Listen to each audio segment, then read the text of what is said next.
So good afternoon and welcome to our second virtual workshop for the In Motion, the Plan to 2050 Regional Transportation Plan being developed here by the Capital Region Transportation Council. My name is Sandy Misowitz. I'm the Executive Director of the Transportation Council. I wanted to thank you for joining us today for this Lunch and Learn.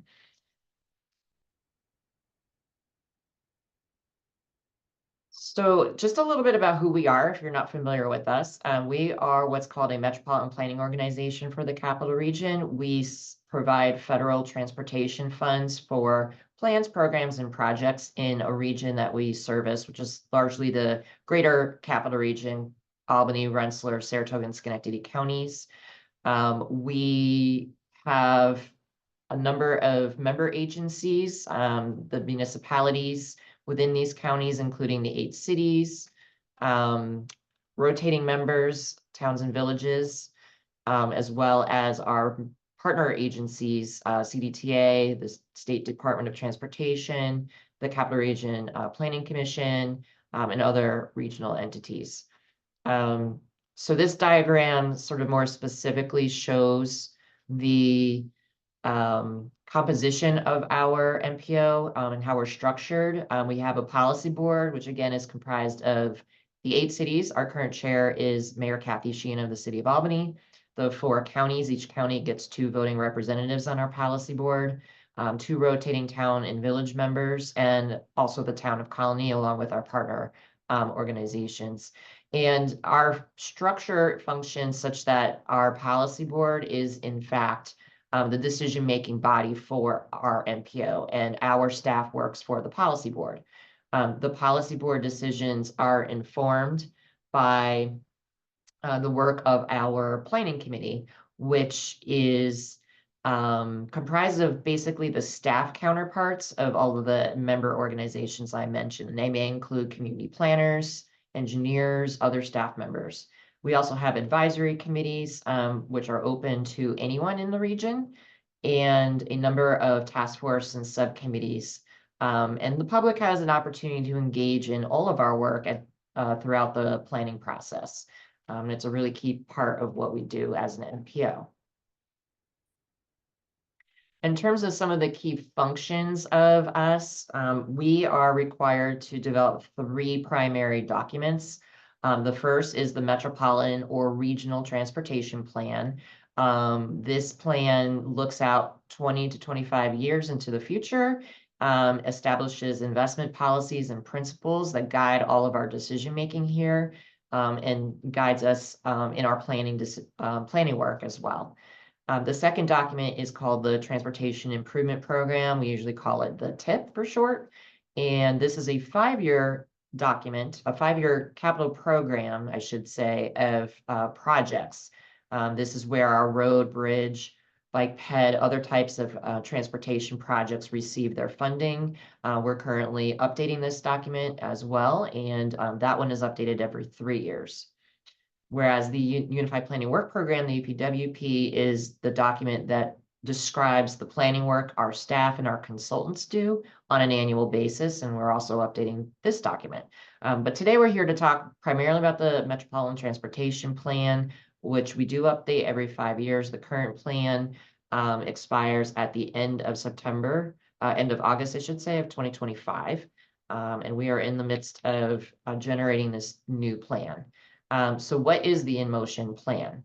Again, it's our regional transportation plan or metropolitan transportation plan, and you'll hear me use these terms interchangeably, in which we develop a shared vision for the future, which is developed collaboratively with the public, governments, and interested parties. The document examines how we invest our limited transportation funds to achieve the regional outcomes and the shared vision that we develop as part of the plan. So it's really our guiding document in terms of how we function as an MPO, the things we invest in, the things we prioritize in the planning process. Why are we updating it now? Well, aside from the federal requirement, there's a lot going on in our region. We've been in the news last few years for our economic growth related to technology and the knowledge sectors. We've been cited as one of the best small mid-sized regions in the nation to live in various documents. We also have one of the fastest growing counties in Saratoga County as part of our region. And all of these growth changes are also helping to support some of our major economic investments. And these were all just announced within this last 2-month period, where we have an announcement from our friends at the Albany Nanotech facility who are receiving a major chip lab investment. That's going to be part of the National Semiconductor Technology Center. Global Foundries up in Malta is also investing in a chip packaging and testing center.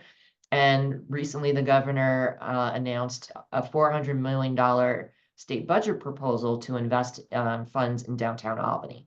So there's a lot of reasons to be optimistic, and we need to think about these investments in relation to the transportation system and the future of the region. Once we develop a plan, who implements it? Obviously, our staff and the role of the Transportation Council is significant in the implementation of the plan, but it's not the only implementing entity. Even beyond our state and regional partners that are part of our NPO as member agencies, it's really all of us. Cities, towns, villages who may not be members here also have a role in implementing this plan. The public does as well. And how do we do that? Well, our communities develop complementary transportation plans or comprehensive plans, as does our state and regional partners like State DOT or CDTA, and they help make some of these investments real for the constituents that they serve. We also work with our local government partners on community planning, so zoning and other types of regulations that can complement the work that and priorities have been identified in the regional transportation plan, and obviously through the investment in capital projects. Whether that's federal funding, state funding, or local funding, all of that gets coordinated through the implementation of our regional transportation plan. In terms of the planning process for the InMotion plan, as I mentioned, we're expecting to adopt this plan in September. We had a 5-phase development process outlined when we began this process, and this is all being guided by our InMotion task force, which is comprised of about 25 to 30 folks representing different entities in the region, different stakeholder groups. It's a pretty diverse group of folks. And we've been working hard to make sure that the public has an opportunity to engage in this process throughout the development of the plan, hence events like the one we're doing today. In terms of the phases, we'll talk about the work that's been completed to date today through our initial phase, which was the data collection phase.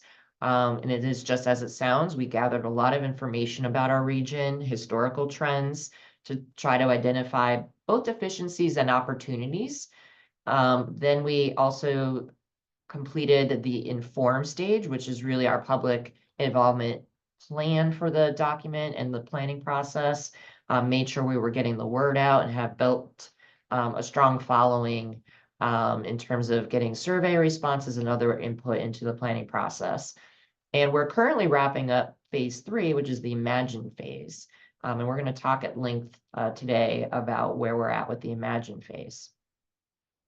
I will remind you of our website that we have for the InMotion plan. It's www.inmotionplan.org. That document houses all of our documents related to this planning effort and provides current information and a status report. Sorry, that jumped ahead.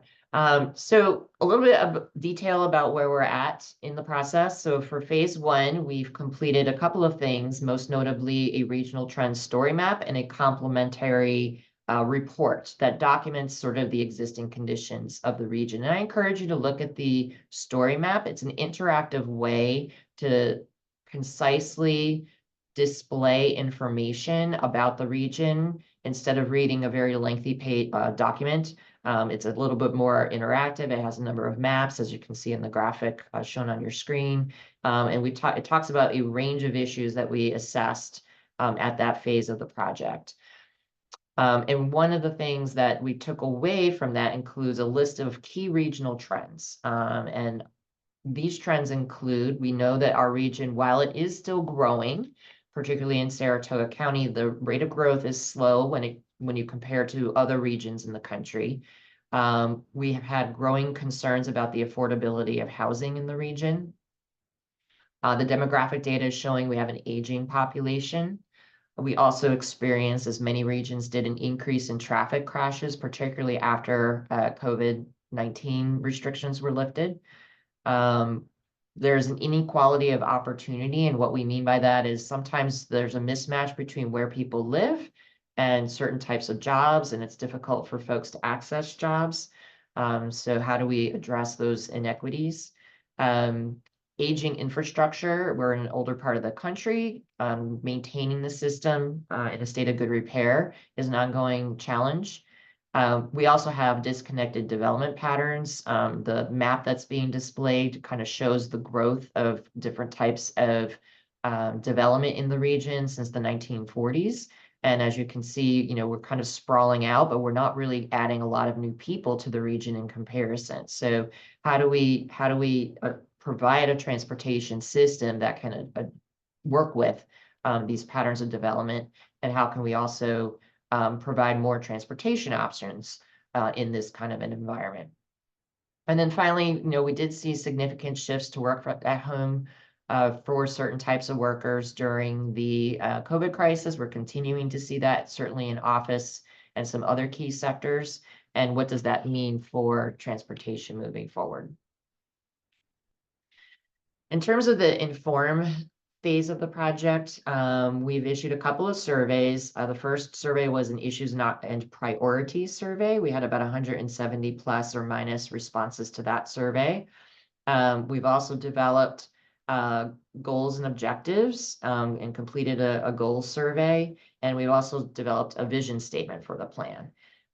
In terms of what we heard in that priority survey, the vast majority of respondents believed that building sidewalks, bike lanes, and trails should be a top priority, or certainly a high priority. Providing more transportation options, providing more frequent and reliable transit service, and making sure the safety was addressed, and fixing our roads and bridges. So these 5 topics were really highlighted as sort of the top tier in the responses to the priority survey. Interestingly, installing technology, while maybe not everyone's top priority, was cited as a priority by a number of respondents. So we noted that as well. The one topic that we felt from the responses were not viewed as a priority is building more roads and highways.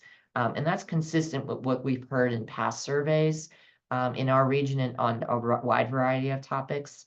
That we have plenty of capacity, but how we manage the system and the types of services we provide is more important to folks. So I'll share the draft plan vision statement. I will just read it and let you offer your reaction to it.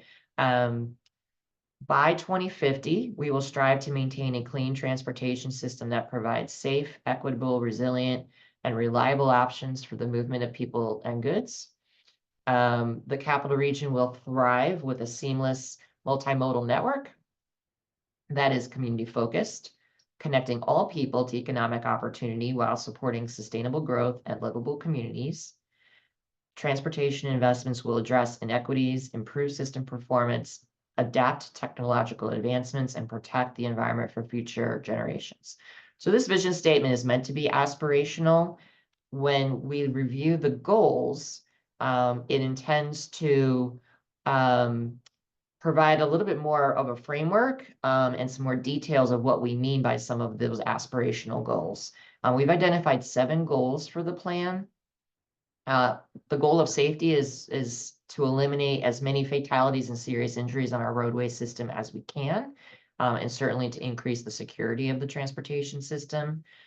This is where our Capital Region Vision Zero Safety Action Plan that's currently in development will help feed into the strategies and actions being proposed in this plan. For the second goal of mobility, we talk about making sure the system is maintained and operated and reliable for travel throughout the region. This is where our congestion management process programs come into play. Some of our ITS and technology programs will come into play. For access, improving transportation choices and access to key destinations for people and goods is a goal. Transit is certainly a component to this and will be discussed as part of the plan. We have a goal of equity, which is to achieve an inclusive transportation planning process and make investments that address historic and contemporary transportation-related inequities experienced by disadvantaged populations. And so we want to just make sure that we're hearing from a range of stakeholders in the region and that our investments and planning priorities consider those populations that may not have had historically a strong voice in the transportation planning process. The goal of livability is to make sure that we're making strategic investments in the system to support economic development, population growth, and housing in areas that certainly have transportation options as much as possible. And then based on public feedback, that we've heard already, we've already adjusted some of the language in the goals. That's why you're seeing some edits on the draft goals as you're seeing them today. There was a little confusion about climate and resilience and how we distinguish these two topics. So we adjusted the goals for climate to say that we're seeking to reduce the risk the region faces from climate change, improve air quality, and reduce transportation system emissions, while the resilience goal seeks to prepare for and protect transportation infrastructure from changing conditions and natural hazards, and responsibly adapt transportation infrastructure for the use of future generations. So I think it can get the distinction there between addressing climate change through carbon reduction and mitigation strategies versus the resilience, which is really adaptation. So with that, we've hit our first breakpoint. If you have any reactions to the draft vision statement or goals or any other things we brought up right so far, feel free to put them in the chat. And I do see we have some chat information. So Adam, if you want to review anything that we may have, that would be great. So far, just a name and affiliation of attendees. Okay, great. Yeah. I'll give folks a minute if you do want to ask any questions.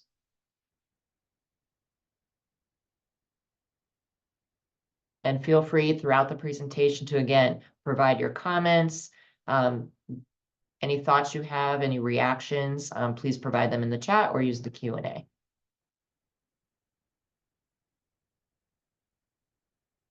Okay, I'm hearing none. We will move on. So continuing on the inform phase, so I mentioned that we developed a public involvement plan for this document, which is based off of our Transportation Council's broad public participation plan. And that has goals of being continuous and making sure that we're engaging the public early and throughout this planning process, as well as after, that we're being as thorough as possible and providing as much information and options to participate as we can. Trying to be inclusive and making sure that we're hearing from those diverse points of view, particularly making sure we're hearing from historically underserved populations.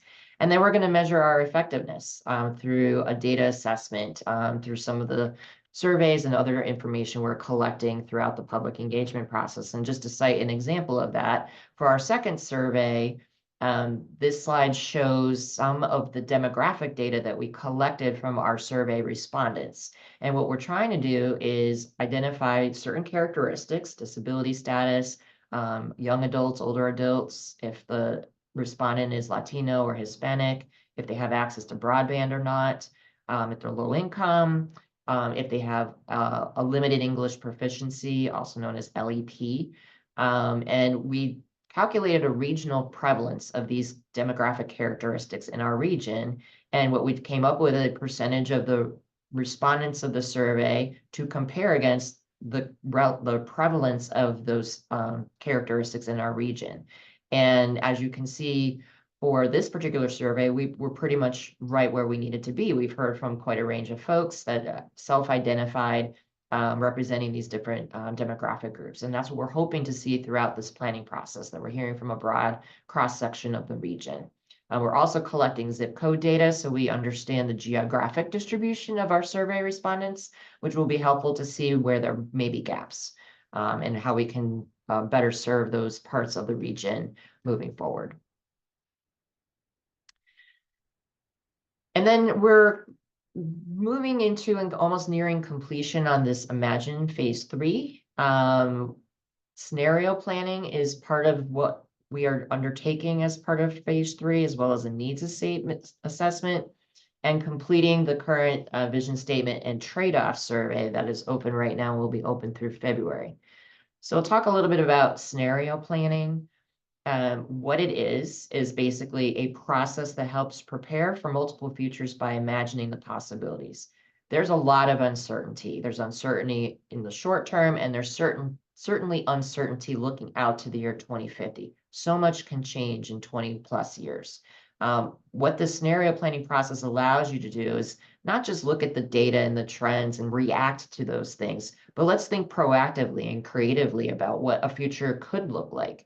And what are those things that are happening now that could change, how they could change, how would those changes affect our region, and how would that affect and impact the types of strategies we include in our plan to prepare for those futures.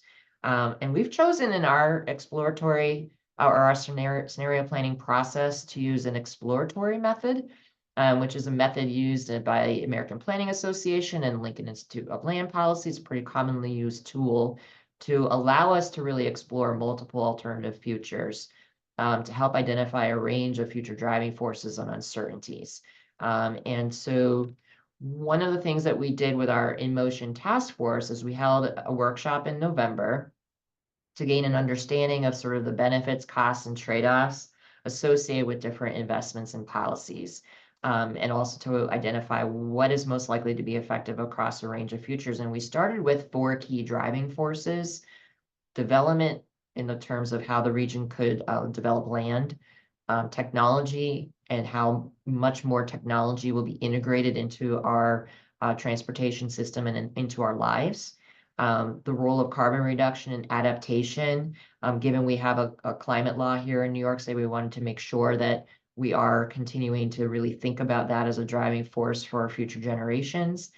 And then the scenario of, or the driving force of what if the population did increase in the region? What if we hit 1 million people at some point? And what would the impact of that potentially be? To simplify the work of our task force, we zeroed in on the topics of development and technology. And one of the things we did was develop 5 scenarios for discussion at the workshop. The regional momentum is basically what I would call status quo. What if the region continued to develop just as it is today, looking out to 2050? And what would that mean from the issues of development and for technology? And then within these 4 other scenarios, we looked at it from a cross section of what if we had dense centralized development with a lot of technology intervention? And that's the connected commons scenario. What if we had a high technology scenario with dispersed development? That's the wired outland scenario. What if we had a low level of technology intervention or integration and dispersed development? That's the scattered suburb scenario. And then what if we had a dense development pattern with more limited technology integration? And that's the Main Street District scenario. And so we worked through over the planning process to discuss various impacts, opportunities, challenges within these scenarios. And one of the things that we found, and to very high level summarize this for today's purposes, we found sort of 8 themes that emerged from the work of the task force. We wanted to make sure that there's as much flexibility in infrastructure as we could. That includes making sure that we don't standardize any one type of technology, or we don't kind of quote, throw all our eggs in one basket. We want to maintain flexibility. We want to make sure that there's multimodal options, that some modes are going to evolve more than others, and that new modes may need to be introduced in the future, things we haven't even thought about, like robotic delivery vehicles or flying vehicles as well, furtherance of drones.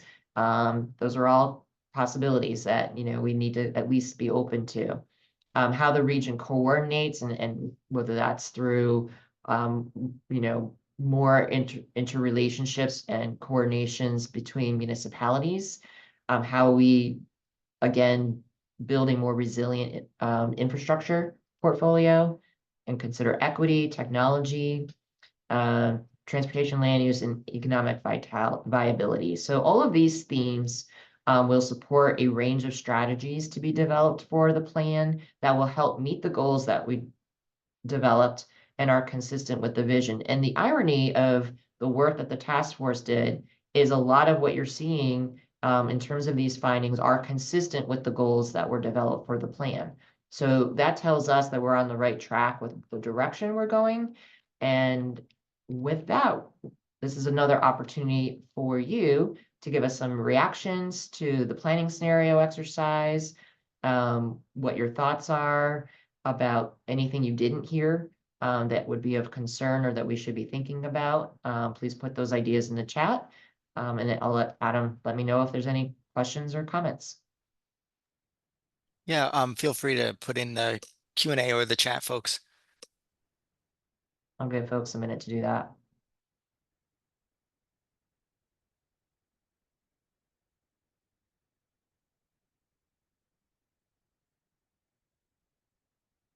Okay, well, hearing none, we'll continue on. The other piece of this phase 3 project, phase 3 process is the development of a needs assessment. And so what is a needs assessment? It's an assessment of the region's infrastructure conditions of all the modes of transportation, where we have data available, and projects out to establish a baseline future of needs, which really is tied to a state of good repair. So this isn't trying to talk about enhancements to the transportation system, but it's really talking about what the investment and level of need would be to keep the system in a state of good repair. And so the things that we reviewed as part of this needs assessment is the maintenance needs for our highway network, specifically for pavement and bridges, but we're also integrating traffic signals and, where possible, guide rails, culverts, and other types of infrastructure. We also assess CDTA's transit fleet and the need to replenish and buy replacement buses. Talk about active transportation assets, bicycle lanes, trails, sidewalks, etc. And then we also reviewed a summary of recent TIP projects proposals, just as a proxy for us to understand what some of the current needs are in our communities and in the region. So at a very high level here, I will share with you some of the initial needs for the state of good repair for pavements. The New York State Department of Transportation has a pavement model that they ran for us and projected out based on an initial investment of $138 million over the time frame between 2024 and 2035, because that is how far the model goes. It doesn't go all the way out to 2050. But what the payment model showed is if we invested at that level, 12% of payments would remain poor. If we increased funding by 15% over that level, poor payments would be reduced to about, we'll call it 9%. If we decreased funding by 15%, interestingly, the model showed that 12% of the payments would still remain poor. And I think the conclusion or the big takeaway from this is increased maintenance funding improves payment condition, but decreased funding does not make things markedly worse. It basically says that we're never really reaching the worst of the worst without a much more significant investment beyond 15% increase in funding. So that's one takeaway from the initial payment needs model. Similarly for bridges, DOT also had a bridge model that they ran for us for the same timeframes. And while I don't have a dollar value right now for that initial investment, what the model did show as an output is if we maintain the projected funding that was within the model, 28% of bridges remain poor, and 48% will be deficient by the year 2035. If we increase that funding by 15%, 25% remain poor and 45% remain deficient. So there's some improvement. If we decrease funding by 15%, 29% of the bridges remain poor and 50% remain deficient. So again, you're not seeing a big change. You're going to need a much higher level of investment to see a much higher change in the state of good repair for bridges. For transit, and largely we limited what we're showing today to the bus fleet and some of the other vehicles that CDTA provides for revenue service. But to replace the current CDTA fleet in kind, as you may know, buses have to be replaced on a more frequent level.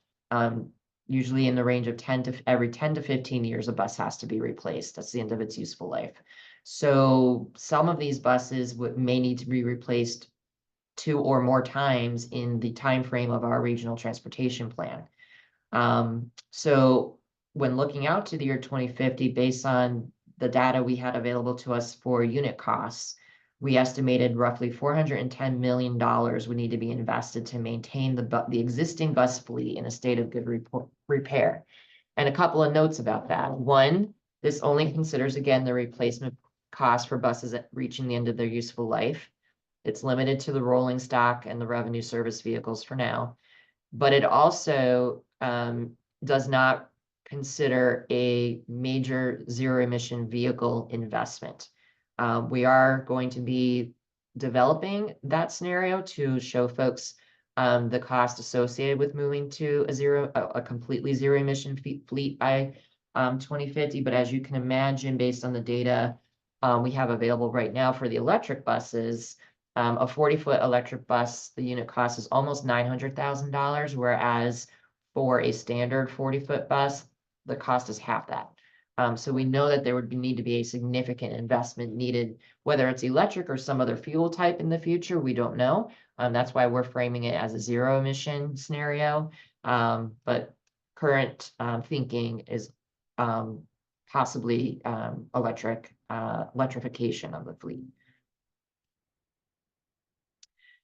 For active transportation, we inventory the network of available facilities, and what we found is that there's 70 miles of on-road bike facilities. And as you can imagine, the on-road bike facilities range from bicycle lanes to cycle tracks to sign shoulders. There's a variety of types. These facilities, because they're on-road, their condition is ultimately tied to the condition of the roadway pavement. So what we were trying to understand is how many of these facilities when were they installed? And our best estimate at this point is 44% of the on-road bike facility miles were installed before 2018. So there's been a lot of investment in recent years in on-road facilities, and we expect that trend to continue. In terms of the off-road trail network, we estimate there's 163 miles of off-road trail now in the capital region, 98% of which are asphalt, but we have no data on the condition, and we have very limited data on the age of these facilities. So one of the things we need to think about is, what does a maintenance cycle look like for trails? At some point, these trails will need to be repaved, and how long that lifespan is going to vary. Asphalt, certainly because of the types of users for trails, will be very different than for motor vehicle types of asphalt facilities. But this is an area that we need to think about and explore as part of the long-range plan. And for sidewalks, we estimate there's over 4,000 miles of sidewalk in the region. For the areas that we have condition data, 52% of the sidewalks are in good condition, and 24% are in excellent condition. Similarly, we don't have good data on the age of all of these sidewalks and the maintenance cycles. So this is another area of data need as we develop thinking about maintaining a state of good repair down the road. So we're kind of wrapping up the needs assessment review right now. Our task force is reviewing the draft report. We do anticipate there to be some more edits. We have some updated data coming from CDTA on the unit costs of the buses. As I mentioned, we're going to have a ZEV scenario for the bus fleet. But this report is going to serve as the basis of the development of the financial plan, which will be undertaken in the next couple of months, that will be incorporated into the long-range plan. So this will be our third breakpoint. If there's any questions or reactions to the needs assessment data or any thoughts, we'd love to hear them. So Sandy, I do have some entries after the previous section. So to start out, we're going back to the four futures. The question is phrased, do you see this as a matter of doing them all to please everyone or holding a plebiscite to focus on one? So the objective of the scenario planning exercise was just to think about this range of futures, not to necessarily decide on the future that we want. What we were looking for is common themes and strategies that pass through all of those scenarios. So the findings page where we talked about, for example, making sure the system had multimodal transportation options was a theme throughout each of the scenarios. And that's our intent. And I hope that answered that question. All right, thank you, Sandy. Just gonna move on to the next one. Just a comment here, but I just did want to pose that so that it's read out. Is the results about pavement slash bridge deterioration have to be interpreted, sorry, with a grain of salt. The reason is that the deterioration is likely to take place after the time period considered in the analysis, after infrastructure do not last forever. That's Yes. the note. Yes, and that's discussed in the report. Obviously, the model is limited to the time frame available, and we recognize that when you look out a much longer time frame, that there's going to be a lot more needs. With all the uncertainty, it at least gives us a starting point for investing. But we know that there's more work out there. And then there's also another a point saying great vision scenario exploring and tip analysis. Will the plan consider exploring sustainable funding for transportation in the region and state? In other words, will the plan consider other creative ways to fund transportation within region and state? And then just noting that maybe it's a future analysis and noting as a question and a concern for the future, it seems like. Yeah, so that did come up in some of our scenario planning exercises, regional tax base sharing. Could there be some other revenue generator? Could there be some other way to help build funding that would be more, as you said, sustainable for investing in the region? I think those are topics that will be discussed in the report and probably will not have answers as part of this plan, but certainly areas for additional exploration. Thank you, Sandy. For now, that's all I have from the Q&A and comments section. Great, thank you. So I mentioned at the beginning, we do have a complementary project going on, our Capital Region Vision Zero Safety Action Plan. I just wanted to take a moment to talk about this because it's a really large investment. Over $1 million is going into this plan as part of a Safe Streets and Roads for All grant from the Federal Highway Administration and US DOT. We've contracted with a project team being led by Cambridge Systematics to develop the plan. We began this process in February of 2024. We expect it to conclude more or less in line with the same time frame as our regional transportation plan. And we have funding partnerships with the City of Albany, Troy, Saratoga Springs, and Waterville, as well as the Village of Green Island. And what this plan is trying to do is develop that shared vision for roadway safety that will be incorporated in our in-motion plan. We're looking to establish partnerships throughout the region in the various E's of transportation safety, which include engineering, enforcement, education, and emergency response.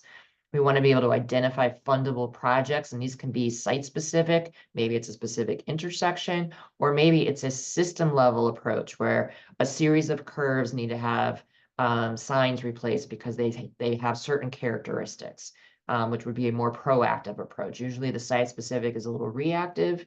Hopefully for system-wide, we'll have both proactive and reactive proposals. We're certainly going to look at funding options beyond just the federal aid. And then there's going to be an annual reporting on the implementation of the plan. So that way we can track how we're doing. There's a number of events going on right now. Actually next week, we're working with the city of Schenectady on a workshop on February 5th. I would encourage you to visit capitalregionvisionzero.org for more information about this plan. There's also some historical trends and documents that have already been completed as part of this work that will again be folded into our regional transportation plan. And we anticipate a lot of the safety-oriented strategies to be developed out of this complementary planning process. So what are our next steps for the InMotion plan? I mentioned our third survey is open through the month of February.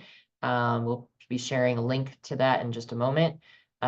We will be completing that needs assessment, and we're doing some scenario planning modeling work as well to see the reaction of our regional travel demand model to certain things, like what if we did grow the region to 1 million people and they were located and housed in more urban areas versus a suburban area? How would that impact the transportation system? So we're looking at modeling some scenarios. We'll be preparing plan strategies and a financial plan in the next couple of months. And all of this work will lead us to the release of a draft plan for public review at the beginning of June of this year. So we're really getting into that decision-making phase 4. And we'll be busy working with our task force members. And you'll be seeing some additional things in the public realm as we really start to ramp up and head towards the release of that draft plan, which will be out for public review for at least a good chunk of the summer. And to kind of close today, what can you do? So one of the things you can help us out with is follow us on social media. We're on Facebook, LinkedIn, X, and Instagram. And when you see things about the InMotion plan, help spread the word about the process, particularly when we're seeking public engagement on different pieces of the puzzle. You can subscribe to our e-newsletter for monthly plan updates. The link, Adam will drop the link into the chat so you can live link to the newsletter. We encourage you to complete our surveys if you haven't already. The surveys available and all of our survey links are available on our inmotionplan.org webpage. And then if you're representing an organization today or a community or some other entity, invite us to meetings. We're happy to come and talk about the plan and get feedback in person. If you have community events that we should be tabling at, we'd love to know what those are as well.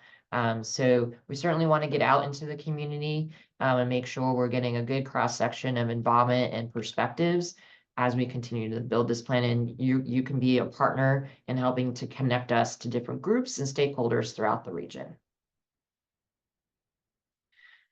So with that, we'll certainly open up for questions today, but I just wanted to thank you again for taking the time to listen and to participate today. If there's additional questions, feel free to raise your hand, put them in the chat. We're happy to answer them. And again, thank you very much for your time today.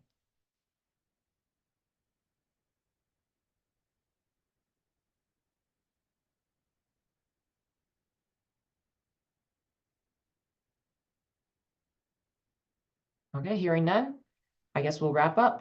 So once again, thank you. Stay tuned for more and visit our website at www.inmotionplan.org, which will hopefully provide the latest information about the status of the plan. And Sandy, just wanted to jump in. Someone asked if we will be sharing the slides. We will be sharing a recording of this whole event. We're happy to share the slides with any individuals who would like to see them, but we will have the recording available on the website. Sounds good. Thank you, Sandy. Okay. Well, thanks you again, everybody. Enjoy the rest of your day, and thanks for joining us. See you soon.